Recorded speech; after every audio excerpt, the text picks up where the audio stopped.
오늘은 그리스도의 승천에 대해서 살펴보겠습니다. 예수님께서 밤에 자기를 찾아온 유대인 관원 랍비인 니고데모와 대화하시면서 자신을 가르쳐 하늘에서 내려온 자라고 말씀을 하셨습니다. 예수님께서는 하늘에서 내려오신 분이고 나머지 우리 모든 인간들은 땅에서 난 사람들입니다. 다시 말해서 예수님은 위에서 나셨고 모든 인간은 아래에서 난 사람들입니다. 예수님은 태초부터 영원히 하나님과 함께 하늘에 계시던 분인데 인간의 구원을 위해서 사람의 몸을 입고 세상에 내려오셨습니다. 그리고 십자가에서 구원을 이루신 다음에는 다시 하늘로 올라가셨는데 이것을 승천이라고 부릅니다. 하나님 우편에 계시던 그분이 땅에 오셨고 그걸 초림이라고 얘기하죠. 구원을 이루신 다음에 부활하시고 40일 만에 하늘에 올라가셨는데 이때 예수님이 말씀하시기를 너희를 위하여 처소를 예비하러 간다 말씀하셨습니다. 내 아버지 집에 거할 곳이 많다. 그러나 너희를 위하여 처소를 예비하러 간다. 다시 하나님 앞에 올라가신 겁니다. 이전에 있던 곳으로 올라가신 것을 얘기하죠. 부활하신 예수님께서 제자들과 함께 베다니 앞 감람산에 이르셔서 거기에서 두 손을 들어 축복하시고 그 목사님들이 설교가 다 마쳐지고 마지막 이제 예배를 마치며 손을 들어 축복하시는 것처럼 축복하시는 채 천사 두 명과 함께 하늘에 올라가셨습니다. 이게 바로 예수님의 승천인데 사도행전에서도 저희 보는 데서 올리워 가심에 사도행전 1장 9절에 나온 말입니다. 또 천사들이 얘기합니다. 너희 가운데서 올리우신 이 예수는 가심을 본 그대로 다시 오시리라. 재림을 예고하는 거죠. 예수님이 예전에 계시던 곳으로 올라가셨습니다. 몸을 가진 사람이 하늘에 올라간다고 하는 것은 있을 수가 없는 얘기입니다. 중력 때문에 지구가 끄는 힘 때문에 사과나무에 있던 사과도 땅으로 떨어지는데 어떻게 사람이 하늘로 올라가겠어요? 그러나 부활한 몸은 그 자연세계의 어떤 법칙을 초월합니다. 중력 이런 것도 초월하고 공간, 시간을 초월하게 됩니다. 그래서 예수님이 하늘에 올라가셨을 뿐만 아니라 다시 오실 때에 신자들도 하늘에 올라간다고 사도행전 4장 17절에 기록했습니다. 공중으로 끌어올려 공중에서 주를 영접하게 하시리라고 데살로니가전서 4장 17절에 말씀하시며 공중에 가신 예수님 그분을 우리가 공중에서 영접하게 될 터인데 예수님께서는 엠마오 길에서 제자들과 가시다가 갑자기 사라지신 것처럼 제자들이 보는 가운데서 하늘로 높이 올려져 구름이 가리어 보이지 않게 되었다고 얘기합니다. 마치 구름을 타고 가신 모습입니다. 그래서 예수님 다시 오실 때도 구름을 타고 오시리라고 예언을 하고 있습니다. 하늘에 오르신 예수님은 지금 하나님 보좌 우편에 앉아 계시죠. 거기에서 무슨 일을 하시나 두 가지로 성경은 기록합니다. 하나는 대제사장 자격으로 하나님 우편에서 우리를 위하여 간구하신다 얘기했어요. 요한일서 2장 1절에서도 예수님은 우리를 위하여 대언하시는 분이다. 중보하시는 분이다. 변호사 역할을 하시는 분이 바로 예수님인데 하나님 우편에서 지금도 하나님 앞에서 우리를 위하여 중보기도 하십니다.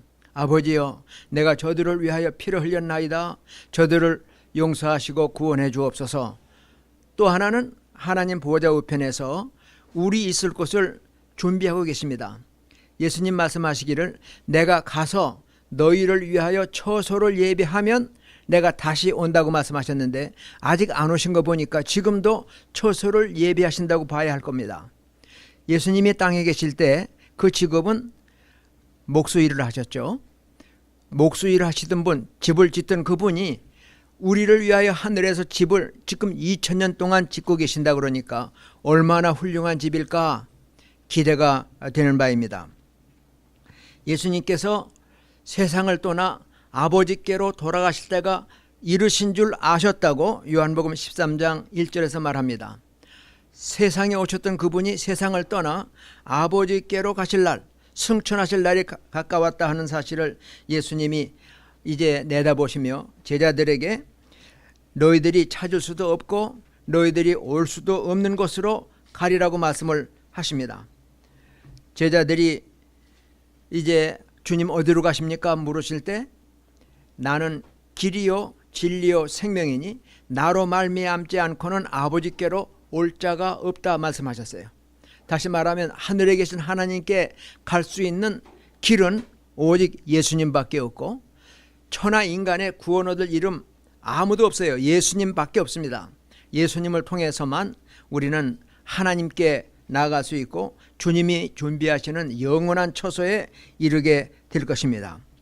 이제 우리는 예수님의 승천이 죄와 죽음이 있는 땅에 오셨던 그분이 하나님이 보내신 사명, 속죄의 대업을 이루셨고 완성하셨기에 다시 하나님께로 올라가신 것이라고 하는 사실을 알아야 합니다.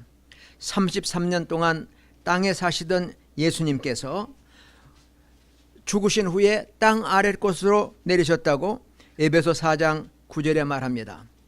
베드로전서 3장 19절에 보면 예수님은 장사되신 후에 그 영이 죽은 사람들이 거하는 곳 음부에까지 가셔서 그들에게 전파하시고 다시 올라오실 때에 사로잡은 자들을 사로잡으사 낙원으로 그들을 옮기시고 우리 주님은 하나님 우편에 앉아 계십니다. 이제 우리는 다시 오시는 주님을 기다리면서 재림하시는 그날까지 참 하늘에 오르사 전능하신 하나님 우편에 앉아 계시다가 하는 사도신경의 고백처럼 올라가셨던 그분이 부활하신 몸 승천하실 때 그 모습 그대로 다시 이 땅에 오실 것이 약속되어 있기 때문에 우리들은 이 소망 가운데 자신을 이기고 세상의 풍속을 따르지 말고 길이요 진리이신 주님이 명하신 말씀대로 그분이 가르쳐 주신 생명의 길을 잘 걸어가야 할 것입니다. 부활의 몸을 가지신 예수님은 하나님 우편에 앉아 계시지만 영적으로는 늘 우리와 함께 하십니다. 주님께서 마태복음 28장 20절에 내가 세상 끝날까지 너희와 항상 함께 있으리라 말씀하셨습니다. 그러므로 땅끝 어디가 있든지 다른 사람들이 나를 보든지 못 보든지 주님이 나와 함께 하신다고 하는 사실 중요한 일입니다. 옛날 구약의 요셉은 여인과 단둘이 있는 그 순간에도 내가 어찌 하나님 앞에서 큰 악을 행하리이까 동침하자고 유혹하는 보디발의 아내에게 한 말입니다.